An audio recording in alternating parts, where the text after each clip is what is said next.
ke Akang Satria dulu. Silakan Akang Satria TV yang resen, setelah turunkan dulu, nanti bahasa ketek juga kalau lama-lama resen. Silakan Bang Satria. Oke, Assalamualaikum warahmatullahi wabarakatuh. Waalaikumsalam.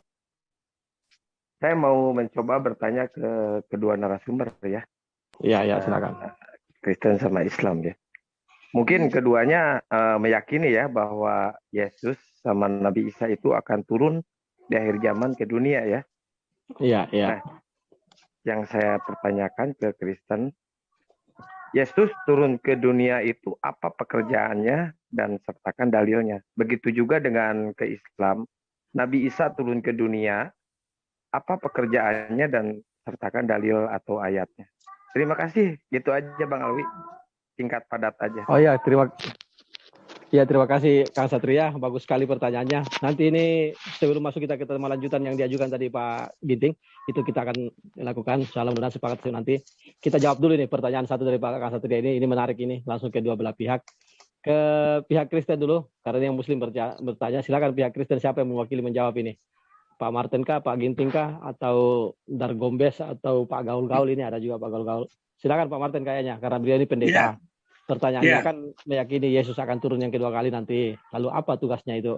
Apa pekerjaannya dia turun itu? Apa yang akan dia kerjakan pada saat dia turun? Silakan. Jadi dari Matius 25 ayat 31 judulnya adalah penghakiman terakhir. Ya. Itulah datanya. Apabila anak manusia datang dalam kemuliaannya dan semua malaikat bersama-sama dengan dia, maka ia akan bersemayam di atas takhta kemuliaannya. Lalu semua bangsa akan dikumpulkan dan di hadapannya, dan ia akan memisahkan mereka seorang daripada yang seorang. Sama seperti gembala memisahkan domba dari kambing. Dan ia akan menempatkan domba-domba di sebelah kanannya dan kambing-kambing di sebelah kirinya. Dan raja itu akan berkata kepada mereka yang di sebelah kanannya, "Mari, hai kamu yang diberkati oleh Bapakku, terimalah kerajaan yang telah disediakan bagimu sejak dunia dijadikan. Sebab ketika aku lapar, kamu memberi aku makan. Dan ketika aku haus, kamu memberi aku minum. Ketika aku seorang asing, kamu memberi aku tumpangan. Ketika aku telanjang, kamu memberi aku pakaian. Ketika aku sakit, kamu melawat aku. Ketika aku dalam penjara, kamu mengunjungi aku." Jadi di situ, yang domba itu, pada waktu hidupnya itu dia melayani sesamanya dengan baik. Itu maksudnya itu seperti itu. Jadi Yesus datang sebagai hakim yang adil pada akhir zaman nanti untuk memisahkan orang-orang yang hidupnya itu melakukan kehendak Tuhan apa tidak. Yang melakukan kehendak Tuhan adalah mereka yang peduli terhadap sesamanya, yang menderita. Jadi bukan bikin orang yang baik menderita gitu, tapi membuat orang yang menderita itu menjadi baik, dilayani. Ketika aku lapar, aku kasih makan. Ketika aku haus, aku telanjang, kamu kasih pakaian. Itu inti hidup dari orang Kristen. Dan itu yang akan dihakimi oleh Yesus nanti di kemudian hari. Sehingga kasih itu menjadi dasar kehidupan orang Kristen, menjadi ukuran hakim yang adil itu nanti datang untuk menghakimi orang yang dilihat dari kehidupannya seperti itu. Jadi kalau kita misalnya tidak melayani orang, malah menyusahkan orang, itu jelas kambing itu. Itu akan dihukum itu. Jadi yang menjadi bikin masalah dengan orang lain, menyusahkan orang lain, merugikan orang lain. Seperti yang dikatakan tadi di ayat tadi itu. Nah itulah ukuran Yesus datang untuk menghakimi dunia itu seperti itu. Ukurannya adalah sampai di mana manusia berbuat yang baik, sehingga pada waktu Yesus datang dia akan memilah-milah mereka. Siapa yang kambing, siapa yang domba. Yang kambing ini yang suka melawan, yang suka merugikan orang lain, yang suka merampas hak hidup orang lain. Tapi yang domba ini yang melayani orang yang menderita. Nah itu kira-kira kalau gambaran saya dari pihak Kristen tentang kedatangan Yesus yang terakhir itu. Terima kasih. Sebentar Pak, apakah cuma itu pekerjaannya? Apa tidak ada itikat untuk mengkristenkan seluruh umat yang ada di dunia? Mengkristenkan itu sekarang, nanti terakhir itu dihakimi. Mengkristenkan itu sekarang. Cuma menghakimi doang pekerjaannya Pak di akhir zaman. Sudah itu akhir kan ya sudah berakhir itu. Jadi sekarang inilah masa-masa penginjilan itu, bahwa bagaimana orang yang belum percaya kepada Yesus itu menjadi percaya dan melakukan apa yang diajarkan. Yang diajarkan tidak banyak-banyak. Yang diajarkan hanya satu kata, hanya 5 huruf, yaitu kasih, mengasihi sesama manusia. Itu ukurannya. Ukuran Yesus itu hanya di situ. Dan Yesus Oh. datang untuk mengajarkan kasih. Hanya mengasihi aja, tidak beribadah. Ibadah dulu baru masih. Jadi ibadah itu adalah, tunggu dulu, dengar dulu. Di sini kalau kita bicara ibadah lain lagi ya. Karena ibadah yang sebenarnya bagi orang Kristen adalah melakukan apa yang diajarkan Tuhan. Ibadah yang sebenarnya itu bukan sekedar ibadah ritual. Ibadah yang sebenarnya adalah melakukan apa yang diajarkan. Ritual itu adalah yang mengajarkannya siapa? Mengajarkannya Pak, maaf. Ya firman Tuhan, ada kan firman Tuhan di dalam kitab suci itu. Firman Jadi Tuhan kita tiap hari Yesus? Minggu, ya Yesus itu adalah sang firman itu. Coba Yesus Pak, itu adalah firman. saya minta dalilnya Yesus mengajarkan ibadah kepada umat Kristen. Ya, Saya minta dalilnya Yesus mengajarkan ibadah ke gereja kepada umat Kristen. itu ajaran kasih itu loh. Ajaran kasih itu kan itu disuruh terapkan hanya cuma itu doang ajarannya. Nggak ada macam-macam. Nggak ada bukti tertulis bahwa Yesus suruh mengajarkan ibadah. Oh, ibadah itu tata cara ibadah. Ini pertanyaan bagus ini. Enggak Pak. Saya minta dalil. Dengar dulu. Iya, saya paham. Saya minta dalil bahwa Yesus memerintahkan umatnya untuk beribadah di gereja. Itu aja, Pak. Oh, karena dia yang membangun gereja kok. Kapan Yesus membangun di gereja, Pak? Di mana, Pak, tempatnya? Saya baca nanti. Ya, di mana? Yesus pertama kali ngebangun gereja. Gereja itu di daerah mana, Pak? Enggak ada, bait Allah yang ada. Ya. Mana ada Yesus bangun gereja, Pak? Jangan dulu disekak mati lu, pelan-pelan.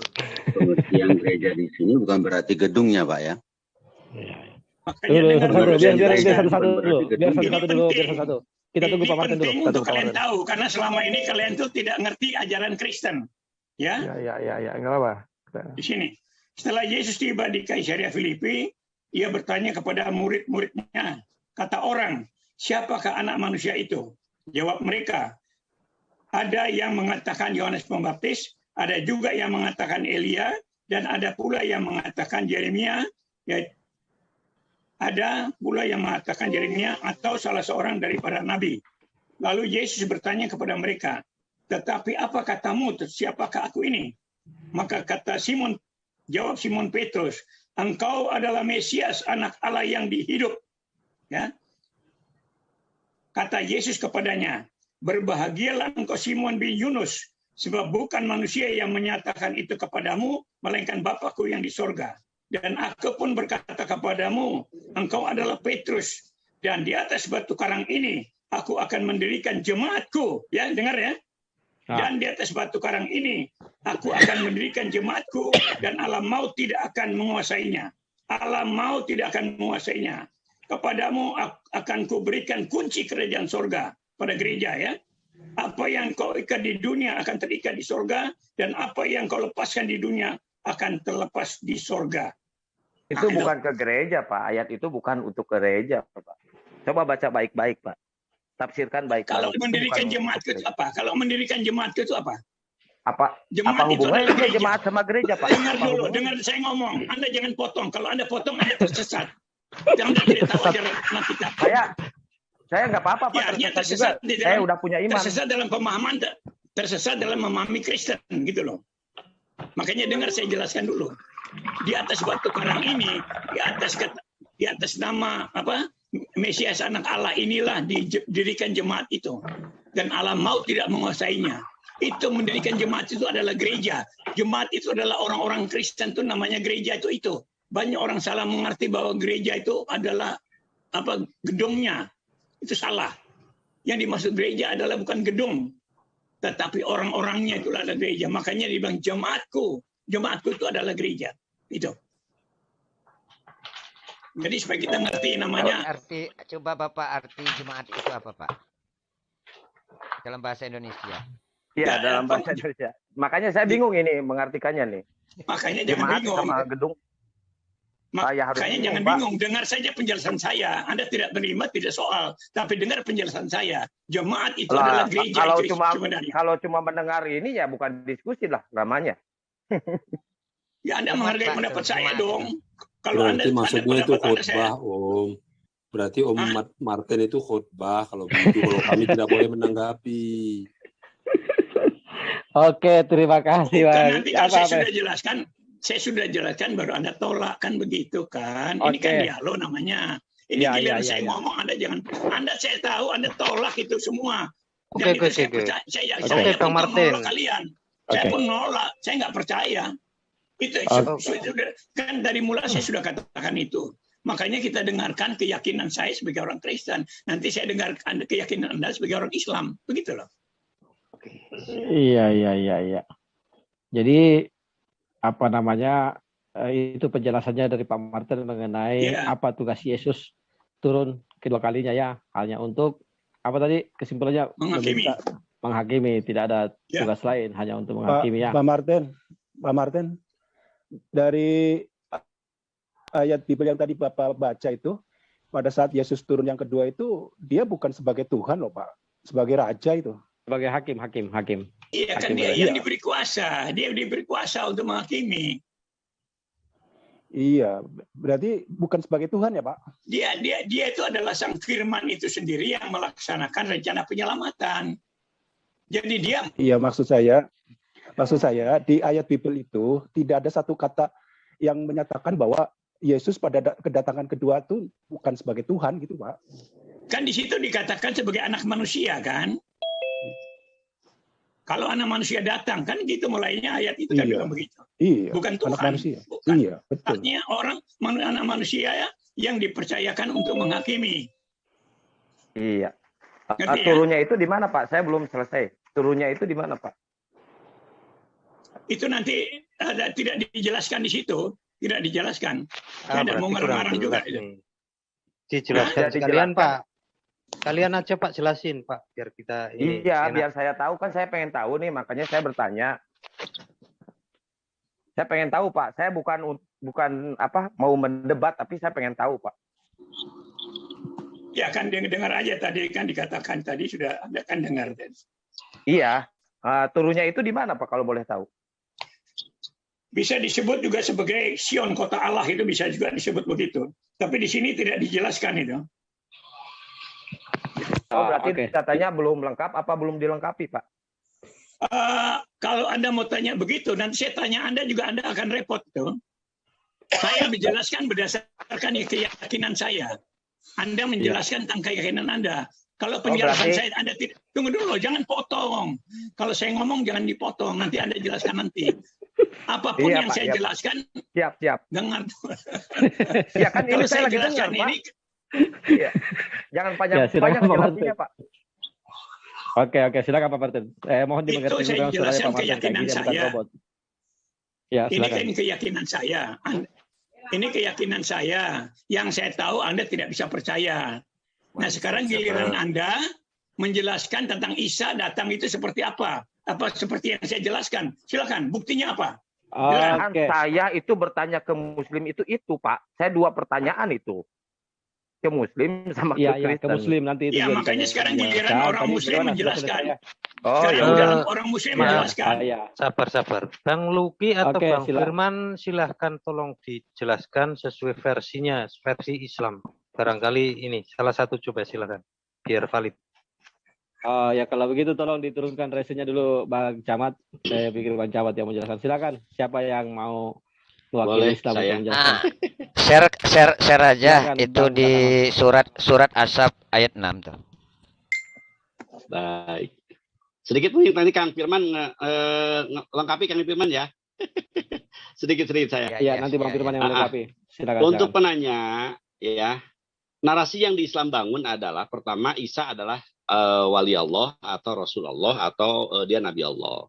Yang tentunya kita sama-sama tahu bahwa untuk kesuksesan dia sebagai Rasulullah, kami memandang gitu kan, dia tidak seperti nabi-nabi sebelumnya. Kalau nabi sebelumnya alhamdulillah gitu kan dengan peserta yang banyak, pengikut yang banyak gitu kan, dan akibatnya juga agak signifikan gitu kan. Musuhnya banyak yang telak lah gitu kan. Kalau kalau Nabi Musa gitu kan banyak yang karena kenabian, karena kerasulannya diingkari, dihianati, akhirnya kan banyak yang jadi korban gitu kan.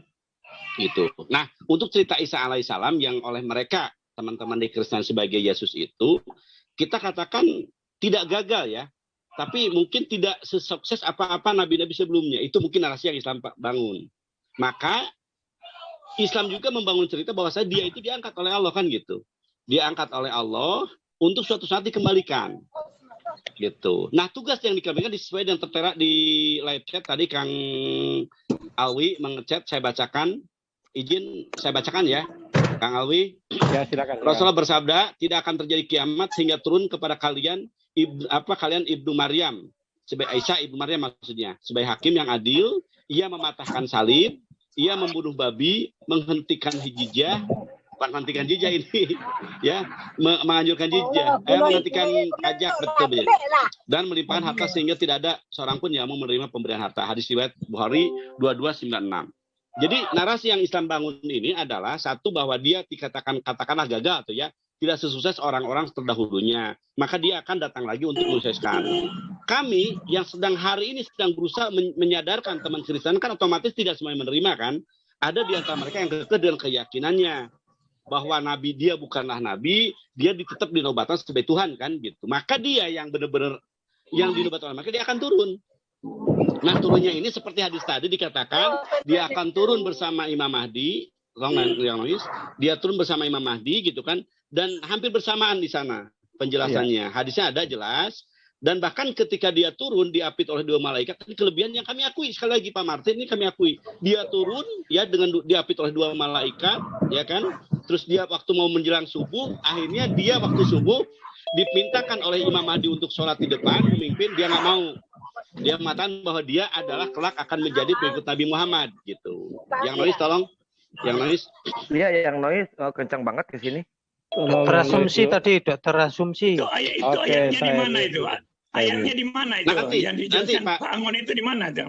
Baik saya jelaskan nanti Pak ya. Di Al-Quran, di Al-Quran ya. Di Al-Quran. Baik. Di hadis sebentar. Sabar Pak Martin.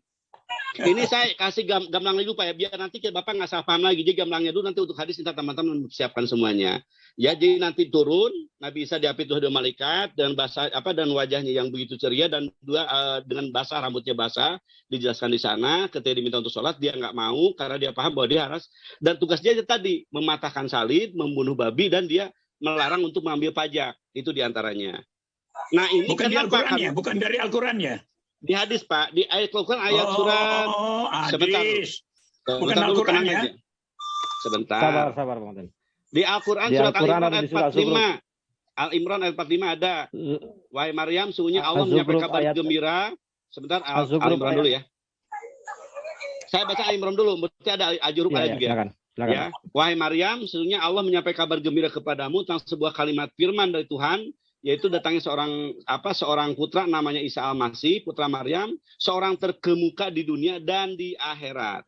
Gitu. Jadi makna kami di akhiratnya adalah nanti di yaumil akhir ini sebentar lagi kita akan menghadapi entah waktu ada atau tidak, yang dia terkemuka di dunia dan di akhirat dan termasuk orang-orang yang didekatkan kepada Allah. Ini salah satu Al-Imran ayat 45 yang saya punyai, yang saya temukan. Ada ayatnya bahwa dia nanti terkenal di dunia, dalam arti dunia mungkin di zaman dulu dia dunia kan danaun ya, dunia sementara waktu kemarin, dan juga di akhirat, di akhir nanti dia akan turun. Ini sejalan seiring dengan hadis yang saya sampaikan tadi Pak Martin. Ya, jadi dia intinya akan menjelaskan ketika hari kami menjelaskan tidak cukup, Bapak menolak, dia datang, dia akan marah kepada Bapak atas kekafiran, atas keingkaran apa yang sedang kami. Tapi itu kan bukan dari Tuhan, itu kan hadis bukan dari Tuhan kan. Masya Allah. Al-Imran 45, Al-Imran 45. Aduh, ya Allah ya Rob, aki-aki ini. Pak Ustadz Budak Angon. Iya, Jep. Saya minta di-compare ke surat Al-Baqarah ayat 159 di Quran, biar Pak Martin ini. Itu baik, di Quran. Baik. Al-Baqarah ayat 159.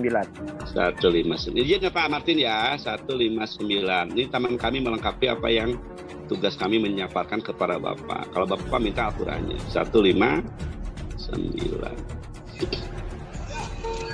Baik, saya bacakan. Sesungguhnya orang-orang yang menyebutkan apa yang telah kami turunkan berupa keterangan-keterangan dan petunjuk setelah kami jelaskan kepada manusia dalam kitab Quran, mereka itu hal yang dilakukan Allah dan dilakukan oleh mereka yang melaknatinya. Apa nih? 159 ya? 49 Kang? 49, 55. Aduh, saya lupa. Bentar Pak. Dilanjut Ya aja udah di compare aja ke surat Asy-Syaff ayat 6 itu tadi. Nah, ini tugas Pak Firman yang datang jadi manusia untuk menjelaskan. Silakan Firman yang jadi manusia, silakan jelaskan. Silakan Nah, Hai, jadi jelaskan. saya akan tambahkan singkatnya seperti ini, artinya terjemahannya seperti ini. Tafsirnya ya Pak, dengar ya. Isa putra Maryam yang mengimani kitab-kitab sebelumnya itu memberikan suatu kabar gembira. Itu kepada siapa? Kepada umatnya yang kata Bapak tadi itu jemaatnya. Akan turun seorang nabi setelahku yang bernama Ahmad katanya. Nah, jadi di Quran semua yang kami baca itu tuh Pak, penjelasan sesuai dengan keinginan Bapak tentang jawaban kami tentang Isa Al-Masih di dalam Al-Qur'an dalam perspektif Islam, Pak. Begitu, Pak. Lanjut. Oke, mungkin masih ada dari saudara Muslim mau menguatkan. Kalau saya mau ikut menambahkan kan nanti ada lagi yang tegur saya moderator di sini kan. Sebenarnya saya belum bisa menjelaskan ini Pak Martin, cuma saya selaku moderator, biarlah masih banyak yang lebih bisa menjelaskan daripada saya di sini mengenai hal itu. Mengenai akan datangnya Nabi Isa yang kedua kalinya, di mana dia akan turun di Damaskus. Itu sangat jelas, hadisnya jelas itu. Di atas Masjid Putih yang ada di Damaskus, pada waktu subuh sudah dijelaskan tadi oleh Bang Budak Angon, dan akan sholat subuh bersama Imam Mahdi. Pada saat sholat subuh itu, para Muslimin meminta dia untuk menjadi imam, tapi Nabi Isa menyatakan bahwa dia mengikuti syariatnya Nabi Muhammad SAW, sehingga Imam Mahdi lah yang menjadi imam pada saat itu nanti.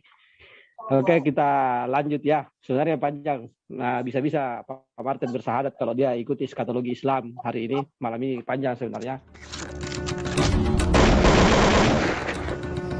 Please like, comment, share, and subscribe.